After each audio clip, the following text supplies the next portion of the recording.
Minimize. Confirm we're live.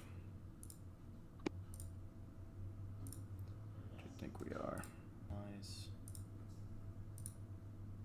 All right. What's going on, guys? This is PnC Dynasty podcast here for episode 12. I'm joined by the same people, the Badger and the Smith.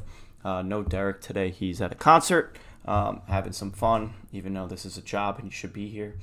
But other than that, we're going to get into episode 12. We're going over week 3 matchups of our league and also who to start, who to look out for, who's injured, who's not injured, and just advice and tips of who to start and who might be a flyer this week. Just to start it off, we do have some sponsors to go over. Badger?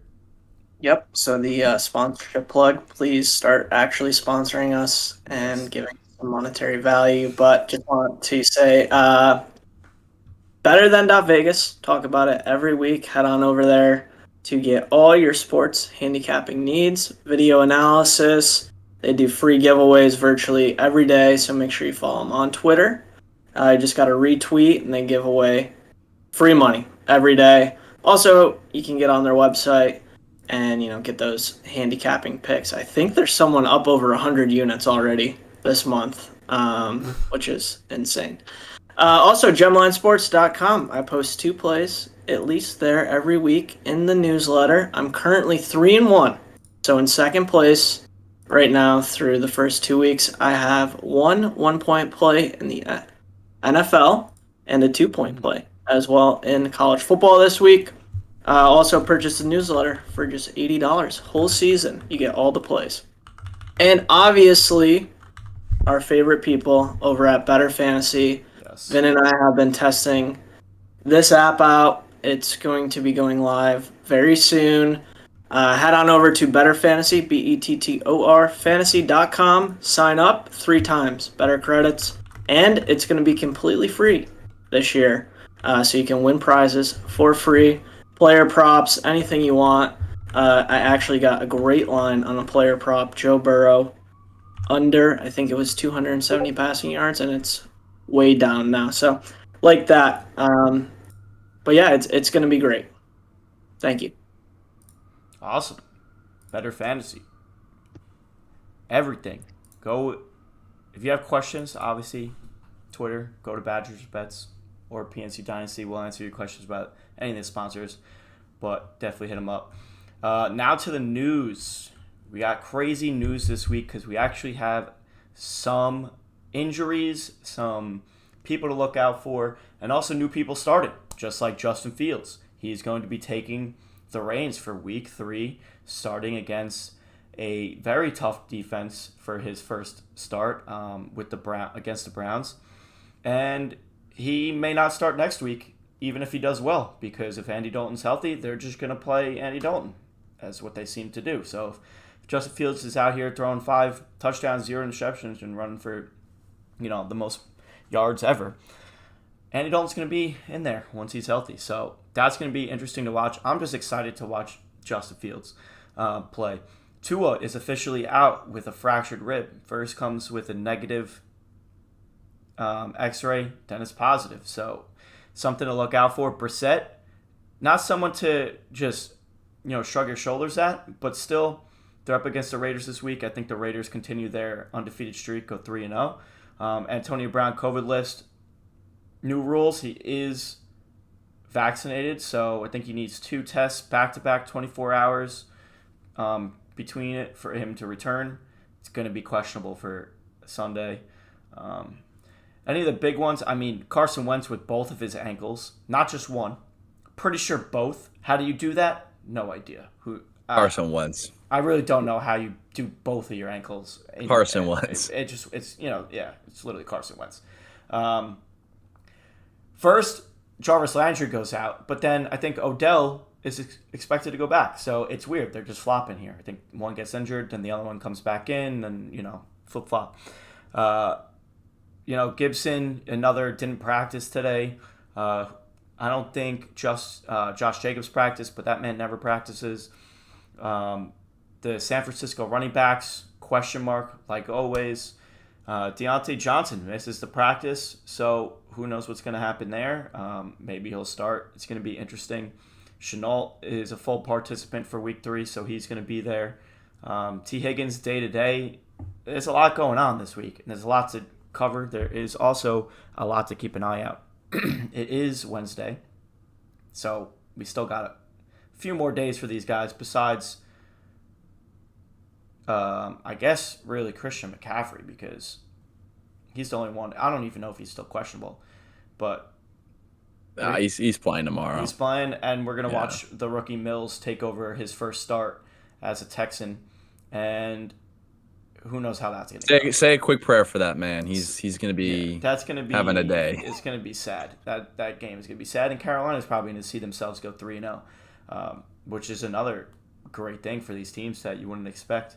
That was really the news. I kind of went over that just to quickly because there was a lot. So if you guys have any key points for maybe one or two of the players that you're looking out for, be my guest to touch base on it. But if not, we can move on. Yeah. So I actually recorded a segment yesterday, and brilliant me only did an MP3 file, so it's not going up on YouTube. So our apologies, but I did mention some waiver wire pickups, and I looked, mostly at wide receivers. I mean, of course, if you have running backs that you need to target, Sony Michel is going to be an obvious pickup with Darrell Henderson and the question mark there. I don't believe anything Sean McVay says about Darrell Henderson, because it's one thing to say something, it's another thing to act in a complete opposite way of the way you're talking about somebody. Case in point, they traded a pick for Sony Michel when they said they really liked Darrell Henderson and Jake Funk, Xavier Jones. And they said the same thing last year when Cam Akers got hurt and Malcolm Brown ended up getting more snaps. So that's going to be a guy to pick up, Sony Michel, I think, especially with how good he was. Mm-hmm. If Tony Pollard, for some reason, is not rostered in your league, which I would assume that's very small leagues where that's the case, absolutely pick him up. And I would also pick up Alexander Mattison. Same case. He should be on mostly every roster, but if he isn't, snatch him up. Yeah. Just one wide receiver I do want to make note of, and he is on my PnC team here. It's Marquez, Valdes, Scantling. He is the only wide receiver in the NFL, or he has the most unrealized air yards, which is how many yards the QB throws to you where it's not caught. So he has the most unrealized air yards out of anyone that has at least a 20% target share. So he's just not catching the ball. Got it. He's not catching the ball. And Aaron Rodgers says, well, if you watch the tape, that's where watching film and analytics comes into play and combines, because you watch those games and MVS is getting wide open. Rodgers is just missing it by a couple of a foot, if that. So that's one guy to take a look at if you need some help on the waiver wire. Awesome. Any input, Badger, or do you kind of want to just move on? No, just one thing quick. I agree with Smith. Looking at Sleeper, 76% roster is MVS, so probably available in a handful of leagues. But I also like that play. Yep. Awesome. So, Smith, I'll be sending you a third-round pick and $2 fab for that. So, talking about a third-round pick, I did hear in PnC Dynasty Insight that we have a trade offer that includes 2 third-round picks.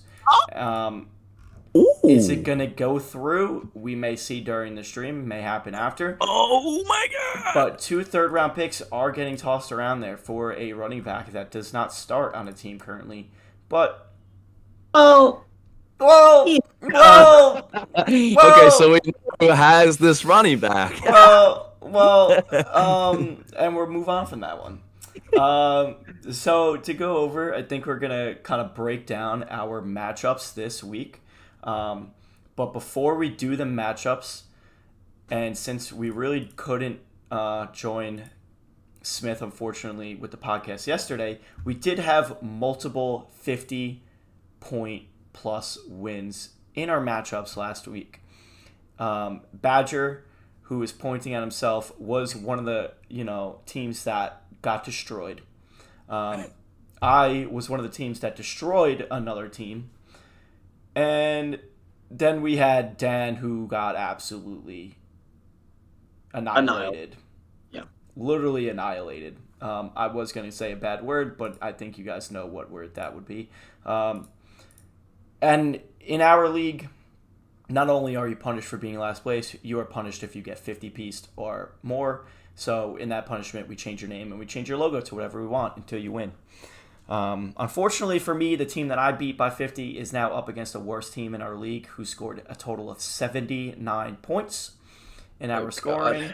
So he may be changing his name within a week. And just to touch on that, Vin and I were talking about this before we went on. Yeah. Dan, unfortunate, poor guy, has scored a total of 202 points this season. Yeah. Pete scored 194 points in the first week. Just to put that into context a bit. So comically bad. Our sympathy is with Dan. He traded away CMC, probably for the better, honestly. But maybe CMC could have saved him a couple 50-point piece losses. You know, Dan and Donna just has a ring to it, right? It has a ring to it that double D. goes really well. Double D, yeah. The double D. The only thing that I'm scared about, just to quickly touch, because we did go quickly over the news, I'm nervous for our league now at this point, because if I'm someone in a lifelong dynasty team who took over the team this year, right? Or was it last year? No, this was his first. Right? Last year. Yeah. He was there so he takes over the team last year. Does decently well, right? I think almost made he made the playoffs. I think, right? He was 6th place or 5th place. He was, yeah. He was low on the points for totem pole though, and then gets absolutely destroyed in the offseason. Does a few things that didn't really help his team.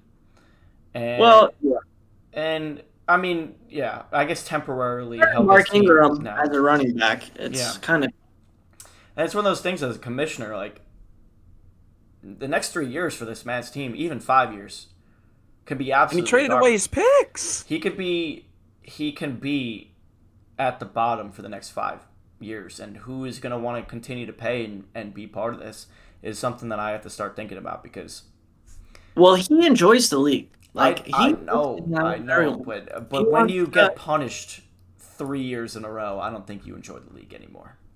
But he's looking forward to this, so I think he may be tanking. We might have to investigate. But he's looking forward to this potential date. I really think he is. I don't know. It's something I got to keep the back of my, because even with the first overall pick next year, how is that going to help his team? Who knows? Who is going to be? Does he even have his first round pick next year? Yes, he does. Okay, because he doesn't have his 2023 then. No. So that's the other thing too. Like outside of 2022, he doesn't really control his own destiny. And when you're a bad team and you don't have your own pick, it's not great. Like Badger doesn't have his own pick for next year. Right, but Badger's also a bad DJ team. Moore out of it. Right. That's what I'm saying. Like Badger doesn't need his pick because he expects to be a lot better than Dan. But when you know your team is Dan's team, you want to hold on to your pick. Yeah, I'm interested to see how he's going to do this and turn his team around. I may have to step in and help him a little bit, not with handouts from my team, but maybe advice. What? That might be collusion. Might have to investigate. I mean, I won't. Yeah, no, you definitely didn't just say that. What do you mean? Giving him advice on what to do? That's not collusion. Listen, he made a deal. He's got a young quarterback.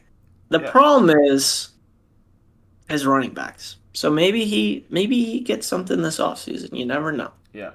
But yeah, to move forward from Dan and all the 50-piece teams, we are going to go in and break down the matchups.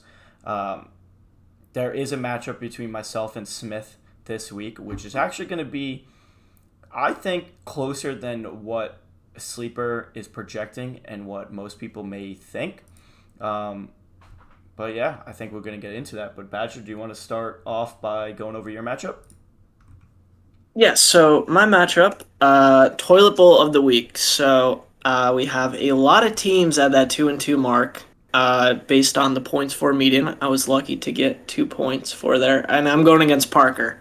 So he is 1-3. I actually picked him on Better Fantasy as an upset last week on the money line, but didn't come to fruition. So overall, we're projected. It's like about 4 points right now, based on sleepers projections. Yep. I also have it up on the stream as well. If you didn't know. Awesome. Yeah, I have both teams perfect. showing and the projections. Awesome. Looking there now. So I think that the biggest difference and question mark for my team this week, where he can potentially dominate, is in that running back space, right? Jonathan Taylor, he has the most red zone carries, no scores yet. I actually started laughing at the Colts last week when they tried to put the ball in the end zone. It was hilarious. Najee Harris as well. He started to play a bit better last week. Didn't have that 100% snap count, but I still think he was at like 93 or 95. And then you have my running backs, right? So Saquon, he's projected 18. I still think that's pretty high. We saw him be a bit more involved last week. He got me like 8 points. But if he's playing, he's an autoplay for me because he still has that potential to score, can catch the ball in the backfield. So this week, I think last week I said probably about 8 to 12 I was expecting. I'm going to go 10 to 15 this week. I think that's reasonable for Saquon against Atlanta, who is awful. Could be a good confidence booster for him. And then I have Javonta Williams as well, who is still splitting carries with Melvin Gordon, but he was pretty efficient last week. Under your projection. What was that? I said under your projection, though, but still. Yeah, under my projection. But hopefully they get him more involved out of the passing game. He only has had 2 total targets this year. But I think that he is, potentially going to take a bigger role in the coming weeks and by halfway through the season be the starter. So those are like my 2. That's like the area I'm most concerned about, I would say, because I am projected more than Parker. Only by like 4 points, but I think that Saquon at 18 is a bit high. But with that said, just quickly going over, Adam Thielen has scored each game at Hodge. You know where you can find me for, you need this man on your team. He's been great. So 17 I still think is possible. And then A.J. Brown, awful last week. Yes. Got the target, didn't get the reception, so hopefully he comes back. Good. Yeah. And plays better. And then he has 2 young stars, Chenault, if he plays, Jamar Chase there as well. So I think overall my team has the potential. I'll get into Dallas Goedert towards the end of the show. But the thing that frustrates me most is Mark Andrews. I cannot figure this out because he is wide open on virtually every play, and Lamar refuses to throw him the ball. I tweeted about this the other night. I think he finally got like 5 catches.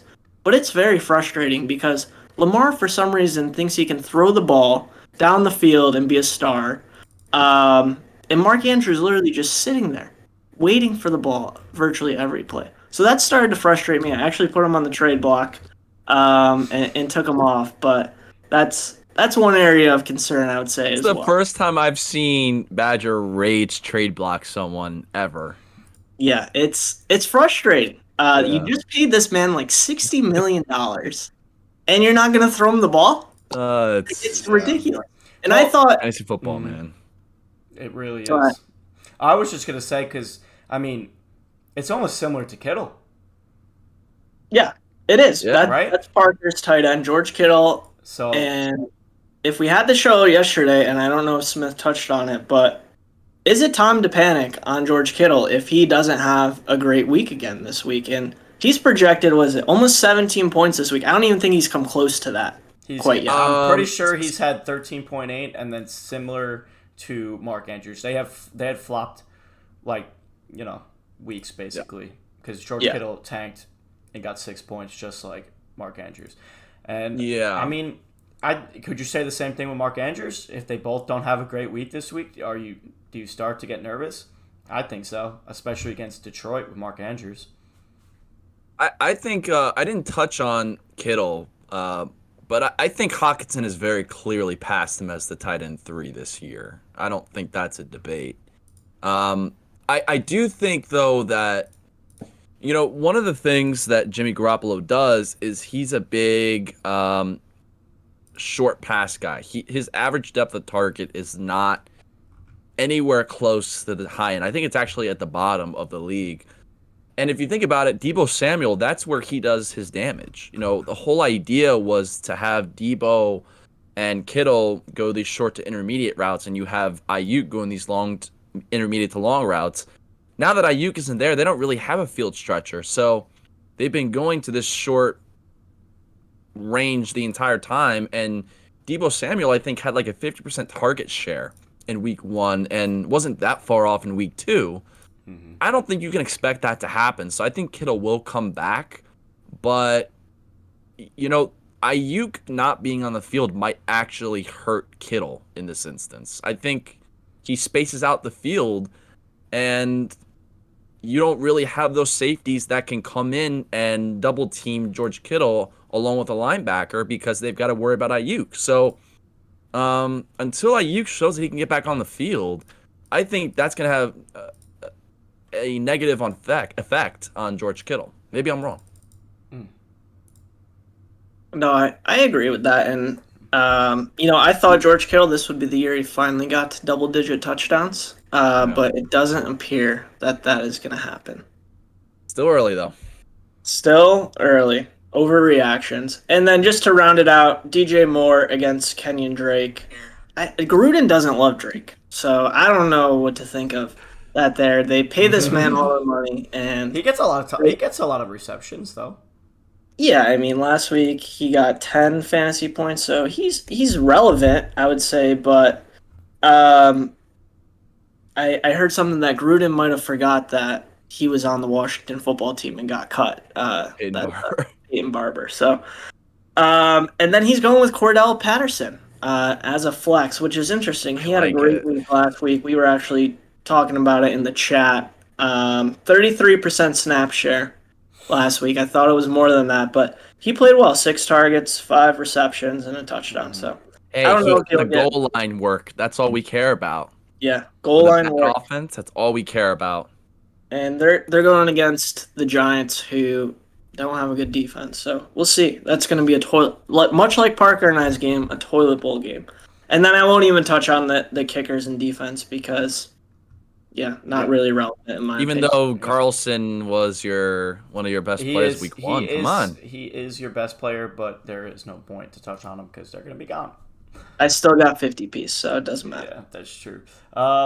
All right, before we get into Smith and I's matchup, Smith, do you want to go over Leo and Dan's, or Hodge and Andy? You could choose whichever one. Yeah, I'll go over Leo and Dan's. Okay, another. I mean, in many ways, this is the toilet bowl. Yeah. I think Dan's team is clearly the worst. We've talked about it. I mean, Justin Herbert, Kareem Hunt, Mark Ingram, Chris Godwin, Juju, Tyler Conklin, Marquise Brown, Antonio Brown, Jason Myers, and the Chiefs. Not what you want. Tyler Conklin is we thought he might be the number 3 option in that passing attack, and that's not the case. And Chris Herndon, who is the perennial can't learn the playbook guy, is probably going to steal snaps from him because that's something that teams do with Chris Herndon. So you don't like that situation. Antonio Brown, decent chance he's not playing this week. So then at that point you're going on the bench and maybe you're going Jacoby Myers if you're Dan, but I mean, whenever you're starting Mark Ingram as your second running back, you've got real problems. So if Leo loses this matchup, it's going to be because he lost it. It's not going to be because Dan won. That's something we need to, I think that's maybe the way we make these predictions moving forward, right? Who wins the matchup or who loses it. And I think the only way that Dan wins this is if Leo really loses this game, because there's a real chance, a real shot that Justin Herbert scores half the points for this team. Am I crazy for thinking that? No, I think half may be a little too much. Because if you think about it, half, and he's 20. Okay. If he's averaging What about 25, so I would say a call it a quarter. third. I would say a third to a Okay. quarter. I think Dan's team will never break 140 points this year. And if he does, it's because Justin Herbert put up 40, Kareem Hunt winds up taking over Chubb and is putting up like 20, and Godwin just puts up like a massive 30. Like, that's the only way that I see his team scoring over 140 points. And then again, if you just add up what I just said, it's probably not even 140 points. I think that Dan may actually have a chance this week, if I'm being honest. Outside of Ingram, right? Because think about it. Chris Godwin can easily get 30 points this week if no Antonio Brown, right? You got to think that Antonio Brown's targets are going to go towards Chris Godwin. And even when Antonio Brown was there in week 1, we saw what Godwin still did. Mm-hmm. I don't think Brady's going to start throwing the ball to O.J. Howard or Scotty Miller over Chris Godwin. No. The other thing is Juju. If Deontay Johnson doesn't go, you got to think Juju's value increases. He could easily get 20 points this week. And that would be a lot of throwing in that matchup, I believe. Yeah, so in Hollywood, honestly, has been balling because Lamar refuses to throw the ball to Mark Andrews, so all he does is target Hollywood. Mm-hmm.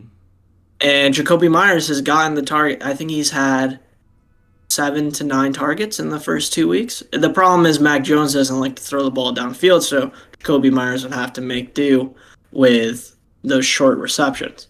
So I would say Dan has a slight chance here. Mark Ingram, I don't think, is getting to 10 points.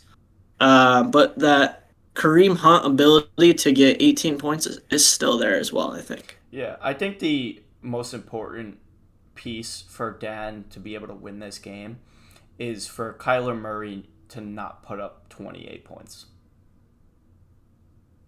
Which is going to be impossible, like very, very, very, very difficult, especially against the Jacksonville Jaguars. So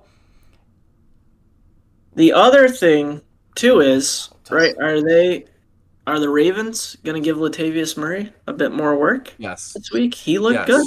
Maybe he's a little more, but I still think Williams takes the throne with the most points for fantasy on that team. And I could see Williams scoring a touchdown. I could see him getting over 15 touches this week, I think. He got 13 last week. I could see him getting 15 against Detroit. Yeah, I mean... The other thing too with Leo, Robbie Anderson. He's not good. He's not good for fantasy. But who are you gonna put in there? Corey Davis. It's not close. They're gonna be down in that game. Corey. Oh, I thought Corey Davis was in there. Oh yeah, no, Corey Davis over Robbie Anderson. Because look, I talked about this on the podcast, and if it doesn't come out, I want to say it now. You want to target games where you have bad secondaries and good quarterbacks. The problem with Houston is they don't have a good quarterback and they don't have a good secondary. Sam Darnold, for as good as he's looked, I think a lot of this is kind of I don't know if it's real yet. Like, it's still 2 games, and I watched the film, and it's like he's got like these great moments, and he is absolutely better than he was with the Jets, but I'm still not sold that he's like above average. So if all those targets that Robbie Anderson got in the short to intermediate zones are now going to McCaffrey from last year, you need Robbie Anderson to be that boom guy that he was with the Jets. Robbie Anderson wasn't cracking top 50 wide receiver with the Jets. So what makes us think he had 1 catch in week 1 for a touchdown? I mean, you can't expect that. So I absolutely would start Corey Davis over Robbie Anderson, especially with the Jets probably going to be trailing this game against the Broncos. Wait. Oh, yeah. I agree. I mean, this is the perfect matchup for Robbie Anderson to go off with like 5 receptions and 2 touchdowns. Is against Houston. I guess my point is that I expect Carolina to be well ahead by Yes, halftime.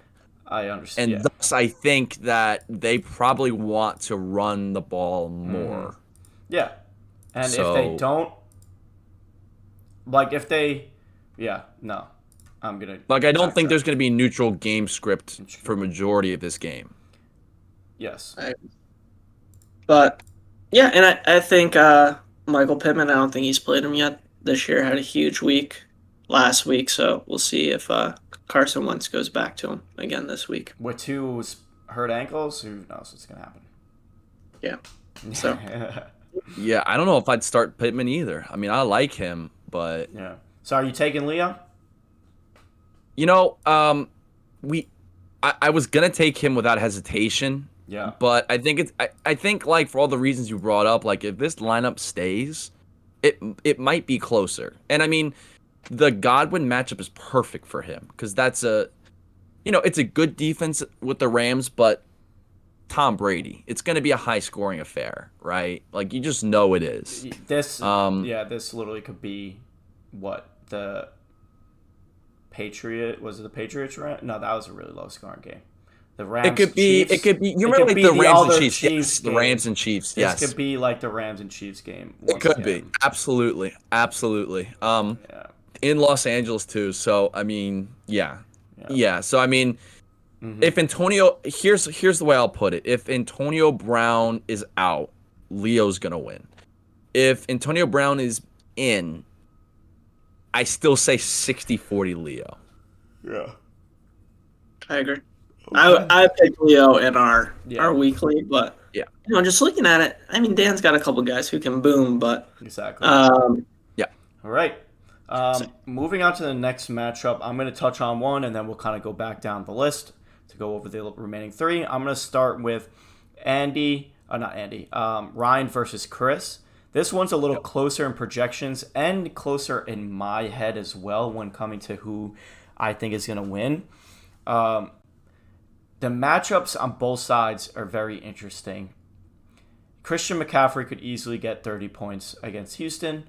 Do they want to start him fully and give him every single touch after being kind of hurt? Not really hurt, but kind of hurt last week? Or could they just go up so quickly that Chuba Hubbard steps in and lets McCaffrey rest, as Houston is not a threat right now, especially with Mills being a QB?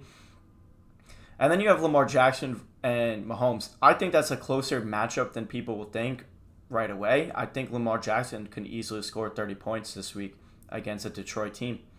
And Mahomes may struggle against Chargers. Probably not. That would probably be, ball in the air to Tyreek Hill. But Tyreek Hill also struggled last week. So that one's going to be definitely an interesting matchup. I think Chris has a slight upper hand overall, maybe on the running backs. I mean, Chris Carson and Nick Chubb can both combine to what Christian McCaffrey single-handedly puts up. But I do think they have a little upper hand in that part. I do think Chubb is going to be handling a lot more touches against the Bears, especially with Justin Fields on the other side. It could be difficult, so that stuff is going to be going on for the Browns. This one keeps and continues to trip me up because I really don't know who to choose in the prediction. I really think it comes down to how well Gronk does this week. If he continues his streak of just 20-plus points and continues to go off and asking Tom Brady for help in the film because he doesn't watch film. That one I think is going to be the massive indicator. I also think Mike Evans might slow down this week because all the touches are going to go to Gronk and Godwin. And if that's the case, then he loses on one and wins on the other. For And Ryan. what makes you say that? What do you mean? Why do I think all the touches will go on? I don't know. It's just a feeling. I mean, did Mike Evans go off last week? Kind of. So it's the trend. It's the trend that we predicted in our first couple episodes. So I feel like it's a trend that we have to continue, where it's like, okay, if Mike Evans booms, then next week it's going to be Godwin to boom. And I don't really know who the Rams defense and the corners are going to defend, who they're going to choose. That part is, I guess, up to the game plan. But Well, I mean, I think Ramsey, obviously a perimeter corner, so I would imagine he goes up against Evans, and my guess is that Godwin is on the other side. Maybe Tyler Johnson goes in the slot. yeah. Scotty Miller, maybe. I mean, I might go Tyler Johnson if I'm the Bucks, but yeah, if Evans is on Ramsey, you might have a point because you just don't throw to Jalen Ramsey. Exactly. You just don't do it. You really stay away from him unless you're Mooney, because I think Mooney's like the only one that actually go off on. Yeah, I mean, Evans creates no separation anymore. Like he used to, but he doesn't anymore. Darnell Mooney's one of the best in the league at it. Yeah, I mean, I love Chris's flex this week. I think I do too. Chris's wide receiver flex have an upper hand on Ryan's, Rondell Moore and Marvin Jones. I can see them putting 15 points up in his flex each. I really do. Why is Ryan starting Slate? And Brandon Cooks, like, he's been good, but having Mills back there, I really don't know. We always say that, a backup quarterback goes towards the wide receiver one, because this that's is where it's who we being trust. put to the test. But I don't think that happens this week. I really don't think Brandon Cooks has over 70 yards receiving. And I think Jacobs goes into that flex if he's healthy. Yeah. Right? Like we need to point that out. Like Jacobs will be the flex instead of Slayton if most likely will be in the flex. Yeah. But in better fantasy, I have the under on Brandon Cooks being under 75 yards receiving. So I think I got to stick to my gut there and say that's what's going to happen. But all in all, this matchup is definitely going to be closer than. I mean, it says it's going to be close already. I think it's going to be really close. I think it'll be a nail biter. I don't know who has a different, like, if anyone has a Monday night game. I guess the kicker, Greg Zuerlein, is the Monday night game here for Ryan. But he does have 2 Thursday night games. So it's going to be interesting to see how he starts off with tomorrow's games. But once again, this is a matchup that is up in the air for me. And it's something that I'm going to be watching a lot on Sunday. I'm trying not to overthink this. I'm overthinking because it. That's I think where we hit a wall. I mean, not overthinking it. Not overthinking it. It's like Ryan. Ryan's going to put up 160 points. You're not going to think McCaffrey's going to score 25 plus. Mahomes is going to score 25 plus. Hill will probably score 18. Right. Mike Evans maybe will hurt, but Gronk will probably score another 12. Miles Gaskin maybe gets more receiving work with Jacoby Brissett, the immobile Jacoby Brissett. Yeah. Who is a very good processor up on the line. Maybe dump it off to Miles Gaskin a little bit more. So. Yeah, it definitely. And again, like Nick Chubb, like he's propelled Chris's team in each of the matchups with the touchdown rate, and same thing with Gronk on Ryan's team. Like, but I think more so with Chubb, like he's so dependent on touchdowns to be productive. Yeah. And I don't know, like, can you bet on that every single week? I mean, it is Nick Chubb, but you have to, right? That's you have to get a touchdown out of Nick Chubb if you're Chris, and I never want to bet on a player scoring a touchdown, so that's why I'm going with Ryan here. Yeah. I think, what do you think about, I think Badger, you said Ryan as well, right? Yeah, I did. I did pick Ryan this week.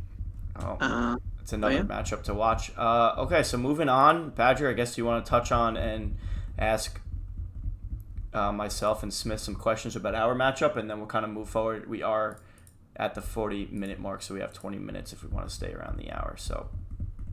Sure. Yep. So right now we got the commish against Young Boy Smith team.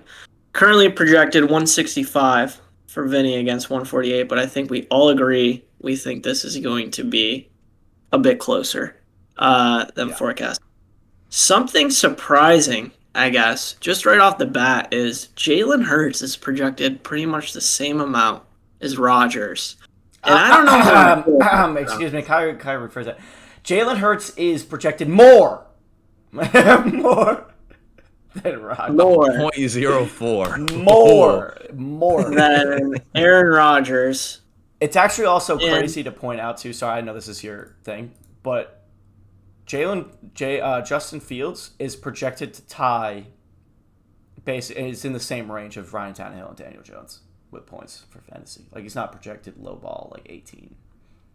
So, sorry, Badger. And I don't know. I just don't know how I feel about this. I know Dallas isn't good necessarily. Can I This is my team. Can I defend the Cowboys? Their defense looks a hell of a lot better. I Their agree. secondary looks miles ahead of what it was last year. And Michael Parsons on the edge, you basically replace DeMarcus Lawrence 1-for-1 there. Yeah. So It's going to be a shootout. Anyway. It's a rival. You think it's going to be a high-scoring game then? I mean, it's a rival. They're going to be airing the ball out.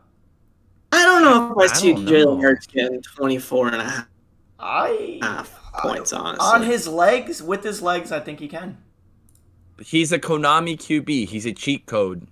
Konami kind of refers to the Nintendo code that they used for their games back in the day. And I forgot who coined that term, but Hurts is a Konami QB. You don't have to be a good real-life quarterback to be a great fantasy quarterback. And Hurts has been, what, a top 10 quarterback in fantasy? Yeah. Right now. And it's like for me with this situation here with choosing Hurts over my other ones, it's like I'm not trusting Justin Fields right now. I can't. Why would I?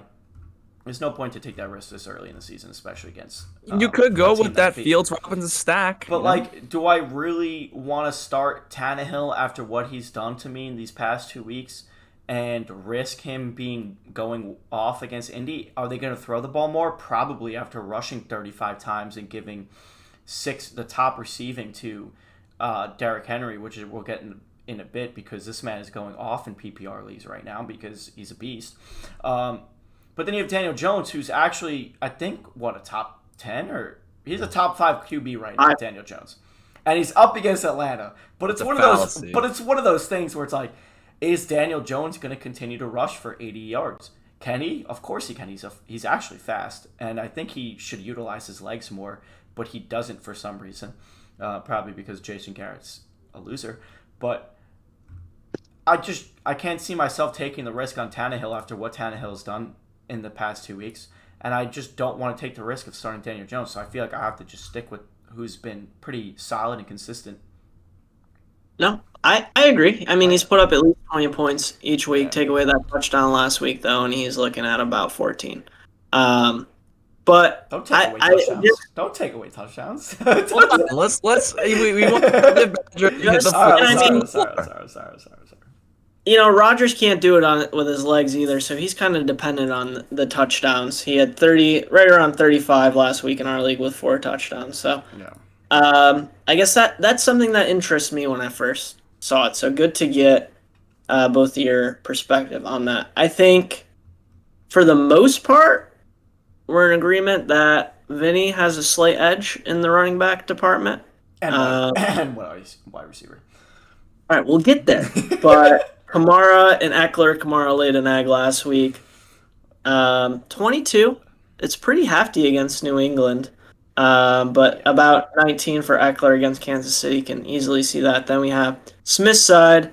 Baltimore, who hasn't looked great defending the run this year. 16. And then Joe Mixon, right around 17. So, Smith, what do you think about Joe Mixon this week? I know he had a down week last week after that stellar performance in week 1. So you think he gets back up to that level against Pittsburgh? It's possible. I'll be monitoring the TJ Watt situation as well as the Ben Roethlisberger. Joe Mixon is a very good receiving back, and he was not utilized as such last week. So he needs to get the receiving work, and we love shootouts in fantasy. So if Roethlisberger's not in, I'm very worried.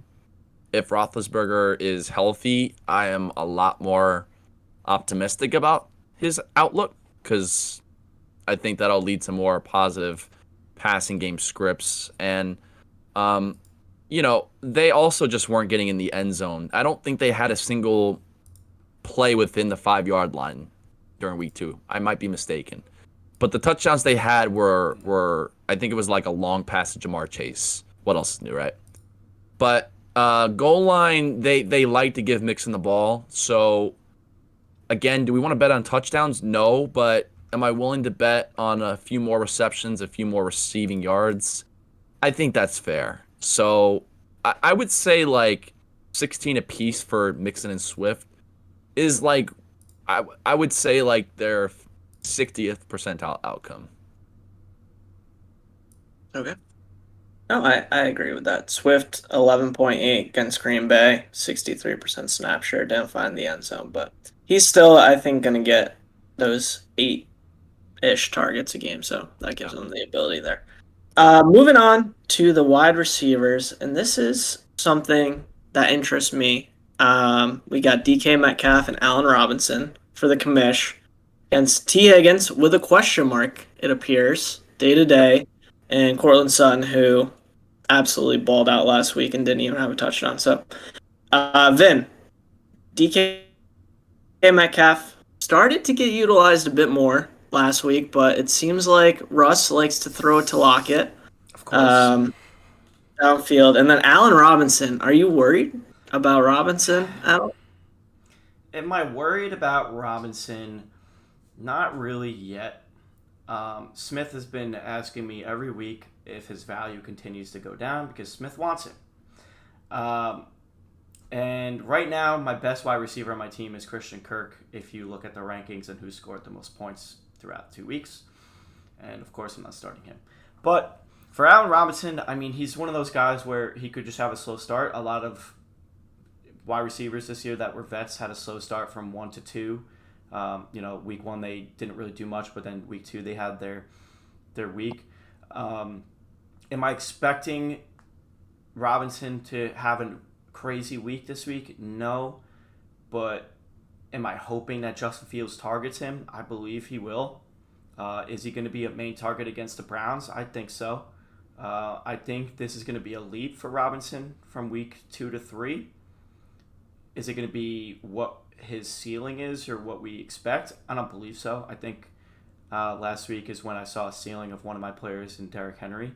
And it hurts to see it that early, to see a ceiling that quick. But I think Robinson, I mean, I have to start him. It's one of those guys where you just can't bench just because of the upside and the opportunity that is going to happen. He's given so much opportunity. So, am I nervous he'll underperform? Yes, but I can't bench him. So, I'm just going to have to take it. I would agree with that. And Smith, just to touch on you quickly, Cortland Sutton obviously seems to be the number one option, but T. Higgins, if he can't go, who's the guy you're plugging for him? Claypool. Claypool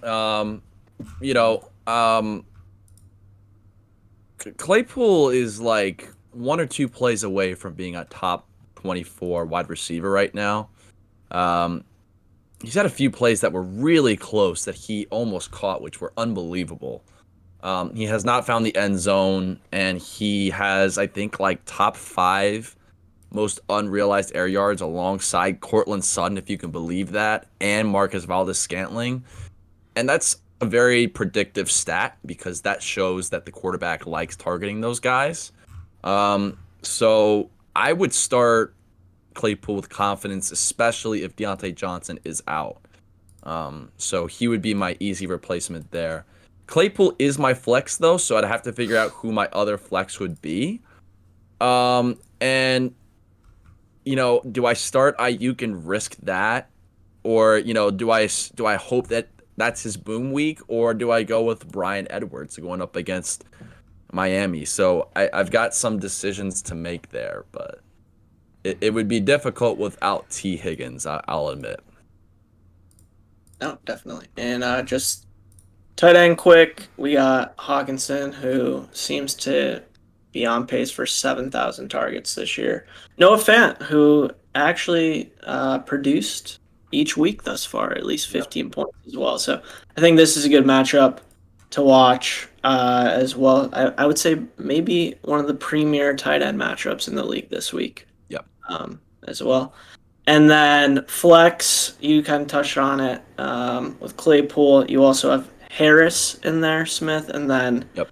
I got to give the nod to Vin just with Derrick Henry, who is absurd, and Julio Jones, who has outproduced AJ Brown this year as well. What are the odds that Derrick over under 18 carries this week for Derrick Henry? Over.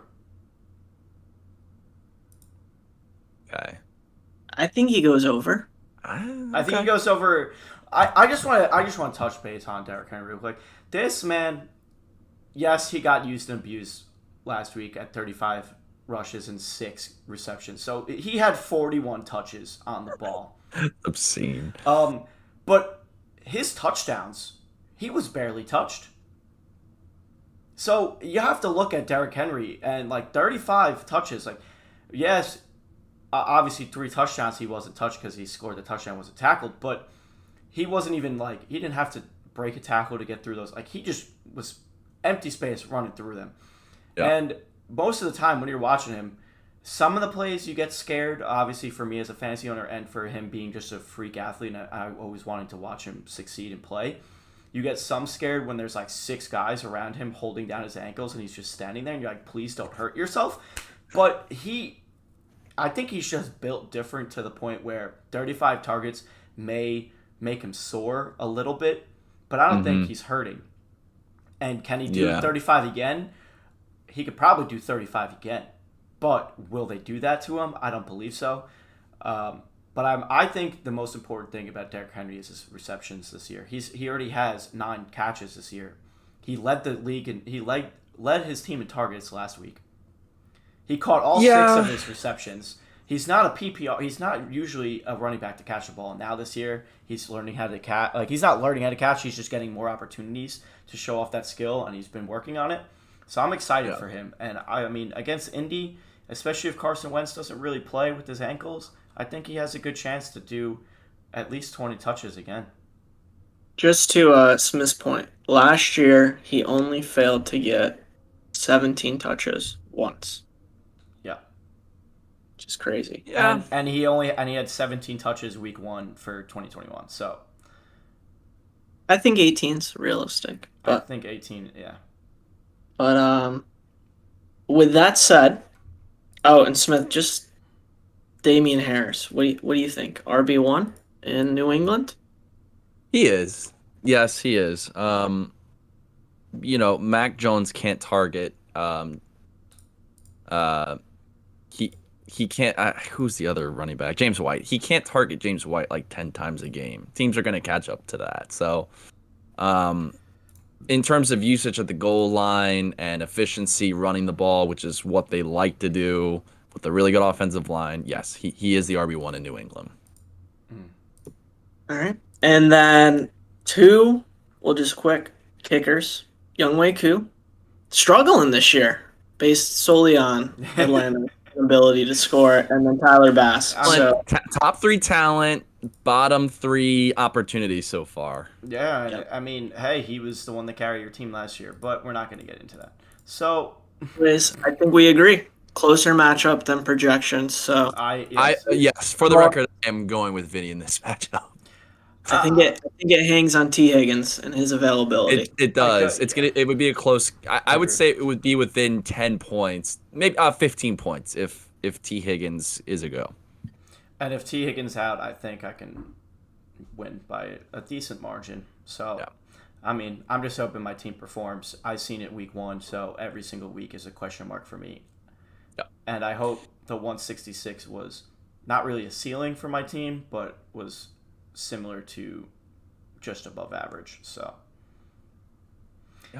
we do have to kind of quickly go through these other ones. Not really, just because matchups are longer. But Smith, Smith, do you want to touch on Leo? Hodge and Andy? Yeah, Hodge and Andy. That was the other one. Correct. Yeah, so I have Hodge winning this matchup. I've been right with Hodge so far in my predictions. I'm gonna stick with my guns here.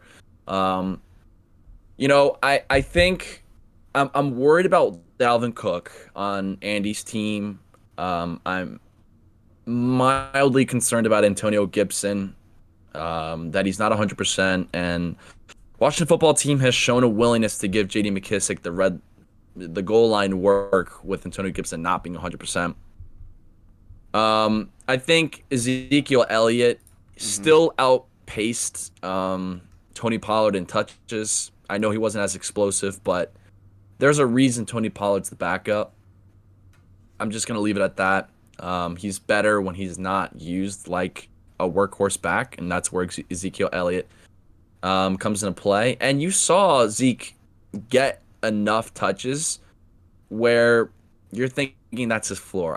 I'm throwing week 1 out and just calling that anomaly. But week 2 was his floor, in my opinion. And I think 16 points is really low for Zeke. So I'm going to go with the over there. I think Aaron Jones, he's not going to score 4 touchdowns every game, but they showed a willingness to use him on the goal line like they didn't last year. So, for as much as I want to go with Dalvin Cook and Antonio Gibson, I'm going to go with Hodges running backs here as the edge. Quarterback, we'll touch real quick on Stafford and Brady. I think that's a wash. That's a shootout between 2 really good quarterbacks. You never want to bet against Tom Brady. Yeah, so, I'm just going to call that a washout, a wash between those 2. Wide receivers, Amari Cooper is questionable with a rib injury. Tyler Lockett on Hodges' team is the wide receiver 1 in Seattle. I know you don't want me to say that, but he is. He just is. I'm sorry. I feel like he's always been kind of. The target share was there last year to be a wide receiver 1, but DK Metcalf was a lot more efficient. Now you see Lockett become the efficient guy that we grew accustomed to, right? Mm-hmm. Now, Robert Woods versus Cooper Kupp. I had Cooper Kupp ahead of Robert Woods in my preseason projections inside my head because they each had similar usage last year. The only reason Woods finished higher was because he had a much higher touchdown rate. So we know that's not sustainable year over year. Cooper Kupp is now getting those touchdowns. Mm-hmm. And Cooper Kupp seems to have the better chemistry with Matt Stafford so far. Not that Robert Woods doesn't. He had 9 targets last week. That's always good. But we go with Cooper Kupp until further notice. Kind of the way I look at it. Tight end is interesting. Tyler Higbee has been kind of an interesting player so far, but so is Logan Thomas. Taylor Heineke was actually really solid. If you look at the numbers, and I know I was touting him on last week's podcast, I think he's actually a pretty good quarterback.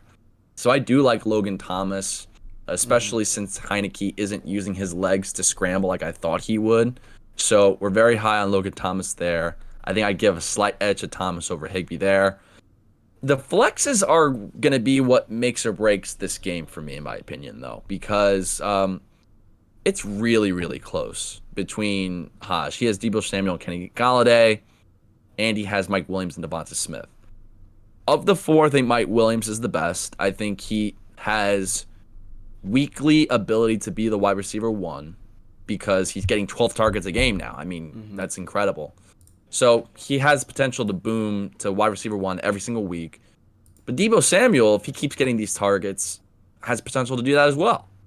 But I also think Brandon Ayuk is not just a punt returner, despite all the critics out there. Okay, well, you're wrong. Deebo is definitely Deebo. I just call him Deebo because it's just cute.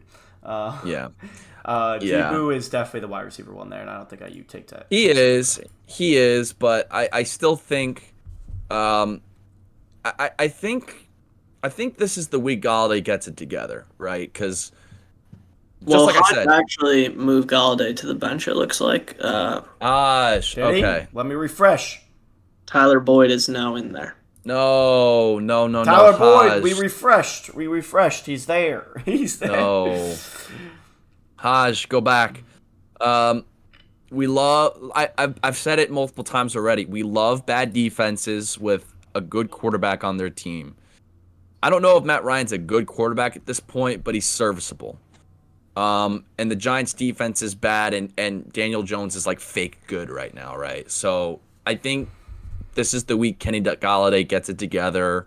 This is a week where I really like him. I think he gets a higher target share. The targets were there. And, Sterling Shepard's a cute story, but, he's not going to get the targets that he's been getting, I don't think. So I expect Kenny Golladay to have a very good week this week. So as much as I like Mike Williams, I think the flexes go to Hodge. To let you know to read the injury report because Golladay is now questionable once again with a hip injury. Hasn't he always kind of been on the injury report with the hip injury though? He was off, but now he's back. Golladay hip was limited in practice Wednesday. Okay, he's playing. So I would start Golladay, especially if Higgins is healthy. If Hodge starts Boyd, I'm giving the automatic dub to Andy because it's that razor thin of a margin for me. So start Golladay with confidence. You don't want him as your wide receiver 1 or 2, but you're not using him like that. You're using him as a flex. Kenny Golladay has 10 times the upside of Tyler Boyd, even with Higgins out. So start Golladay with confidence, Hodge, and you win this matchup. If you don't, then I'm going Andy. I think this so. Is what if Hodge starts Golladay like you suggest, Smith? Yeah. And Tyler Boyd outperforms him, and Hodge loses by, let's say, 2 points. Then I was wrong. I think Hodge wants to make a small wager with you. Right, Hodge? I know you're out there. I know you're listening, Hodge. Yeah. That's just like, we don't get paid for this. We should. But, I mean, like, do you guys agree, like, that Golladay has way more upside than Tyler Boyd's safe but unexciting floor? Yeah, for the most part, I agree. Yeah. I still like Boyd, if I'm being honest with you. I like Boyd, but I don't like him more than Kenny Golladay. I like neither. I think he needs a better flex. Probably. I think I think Adam Thielen would fit there a lot better. First round pick. For 2 first round picks, I think that he would fit very well there. Does Hodge even have 2 first? Oh, he does. Just think about this though. Hodge put up a lot of points with Clyde last week. If he had Adam Thielen in the flex instead, he would have put up the most points last week. And probably the week before too. So just think about that. Yeah. He does. I mean, I think Clyde. Let's talk about him real quick. I mean, he looks god awful. Yeah. He's just not good, and it's just unbelievable that the Chiefs thought that not only was he better than Jonathan Taylor, DeAndre Swift, and Cam Akers, and J.K. Dobbins, but that he was a full round better than both of those guys too. Like that's just incredible. Technically, he's better than J.K. Dobbins and Cam Akers right now. Listen, the thing too though is he hasn't been good, right? They're giving the goal line work to someone else. He's only 22. Still, but like, are you trading him if you're in a dynasty league? Are you looking to get rid of him and take whatever value you can get, or are you holding on to him and hoping his value goes back up? Well, you have to. No one's gonna pay what his perceived value is. But what's his perceived value? 2 first round picks. What Hodge pays? If you get 2 first round picks for Clyde Edwards-Helaire, I couldn't smash except quicker. He's not an explosive player, okay? That team loves to pass the ball. The one saving grace for Clyde Edwards-Helaire, when I was doing my research for this week, he's faced a lot of stacked boxes when he runs the ball.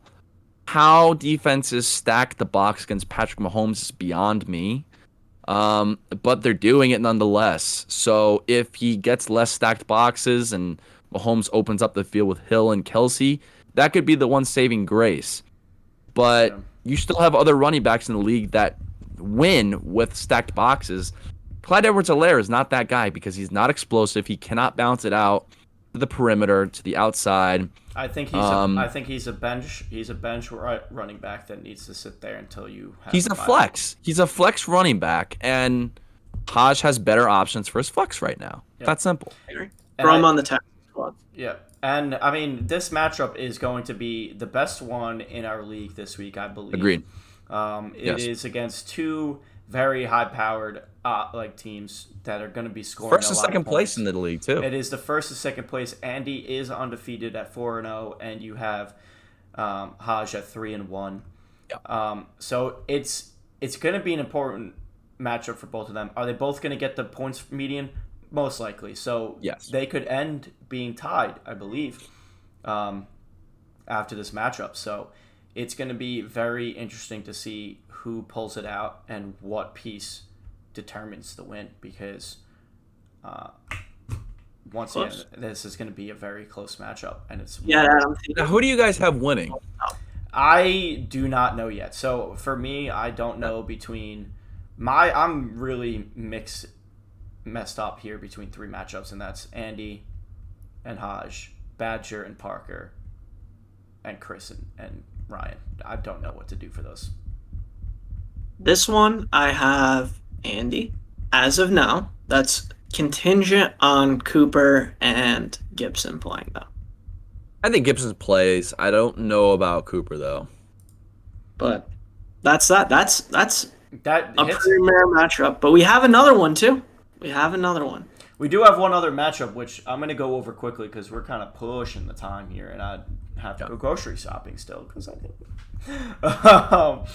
But the next one is Derek versus Pete. Another very, very, very, very close matchup. The two highest scorers, week 1 and week 2.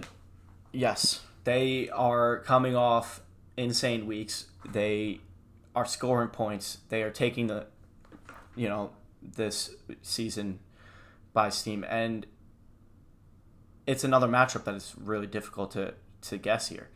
Right away, basing right on the way you look at it, you can tell that Pete has the better quarterback.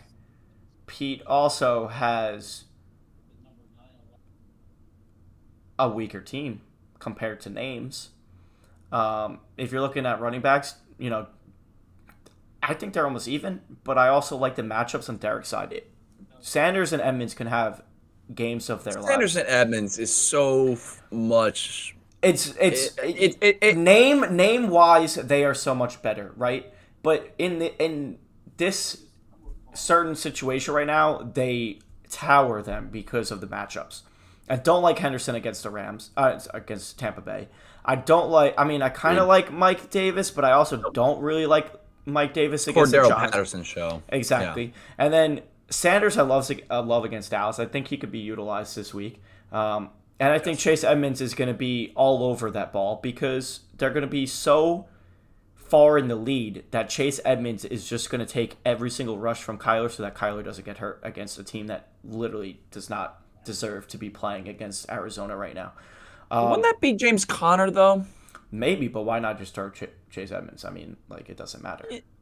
I think, and I hate to say this because this is like a messed up way of thinking about it, but if you had to have an injury, you'd much rather it be James Conner than Chase Edmonds because Chase Edmonds is better. Yeah, but they're not going to be. Look, if you rather have an injury, they'll take Kyler Murray out after the second quarter and put in their backup because they're going to be 28 points in the league. Which is it's going to happen. Yeah, Jacksonville's awful. So it's definitely going to be interesting to see what they're obviously wide receivers that go straight to Derek, just because of depth. Obviously, on Pete's side, you do have guys that are kind of getting lucky, but are getting extremely the opportunity. Getting lucky. The opportunity they're getting for lucky. Sterling Shepard can continue against Atlanta this week. Especially Daniel Jones trying to get his first win, and I think they will get their first win. So, and then Hopkins against Jacksonville, Hopkins can score 2 touchdowns and then be done real quick. And then Justin Jefferson will be another interesting piece, which I think he actually can go off against Seattle's defense. So it's going to be one for the Bucs and another matchup to be keeping your eyes out, because when it comes down to the tight ends, I think Darren Waller is going to outscore Kelsey this week. And Kyle Pitts, I think, will be maybe around his projections. But I do think Darren Waller is going to outscore Kelsey. Darren Waller is going to see another 12 to 15 targets against Miami, and he's just going to take it to the house. So, why do you think that? I'm just curious. Why? Yeah. Because they're going to go 3-0, and I think Darren Waller is just going to have a lot of opportunity, especially with Brissett. Brissett can keep Miami in the game, right? So with that, I think Darren Waller is just going to have another good. He's just going to have a good game. It's just one of those. I have it in my Twitter bio. I don't go off by data. Don't go off by film. It's all just emotions, gut feelings. It's just what I say.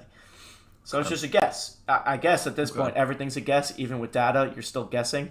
But for me, it's just like one of those, like, I just feel that Waller's just going to have a better game. Okay.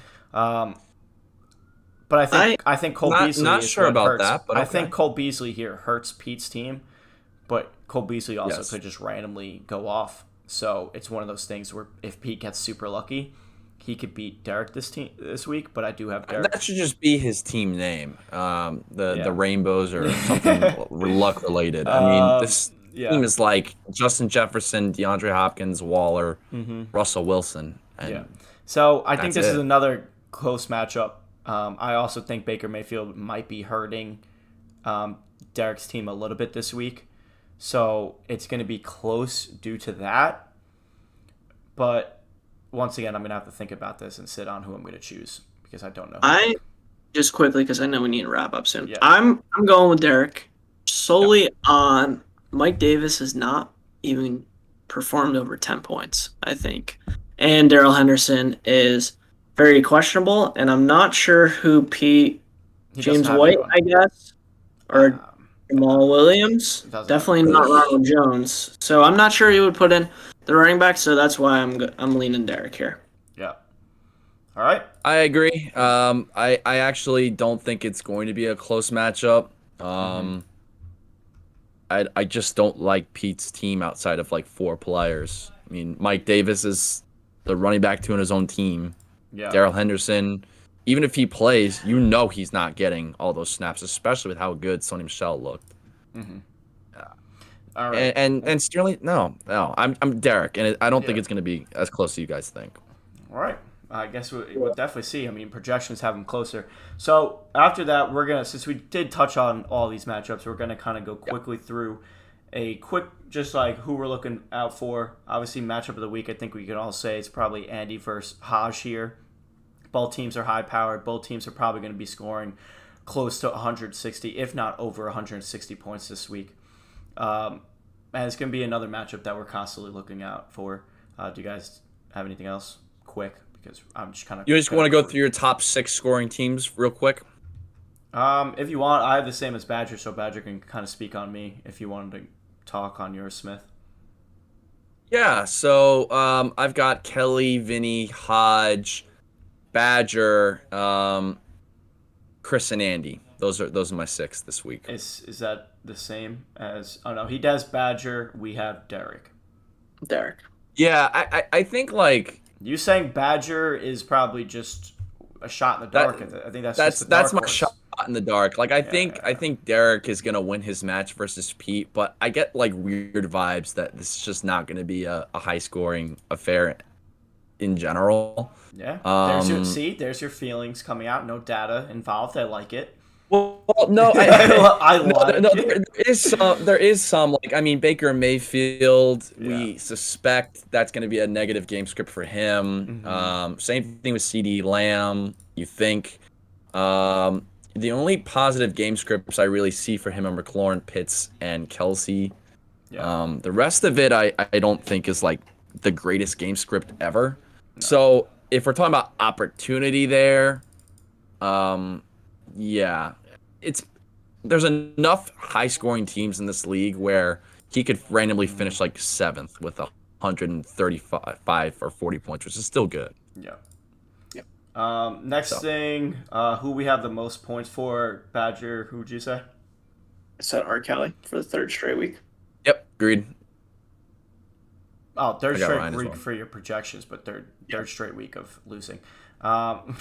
Actually, based on Better Fantasy, week 1 I won that, so. True, but Better Fantasy, go download it. I'm not going to say anything about it. But for me, I have Derek going back-to-back. He put up 172 points. I think he has the best opportunity in terms of matchups with his players, so I think he can win. Everyone else has pretty difficult matchups, in my opinion, so I think Derek's team could just take advantage of those matchups and outscore the rest of the league. Least amount of points, I mean, Dan is just going to stay at the bottom forever. I'm going to put a bet on Dan every single week on Better Fantasy because, hey, plus 210 odds, I'm putting my money on Dan every single week because I'm pretty sure I'll probably win a majority of them and be up in units on that. So Dan is, I think, a unit. I agree. I think Dan is just going to be Dan. Like it's Looks Yeah.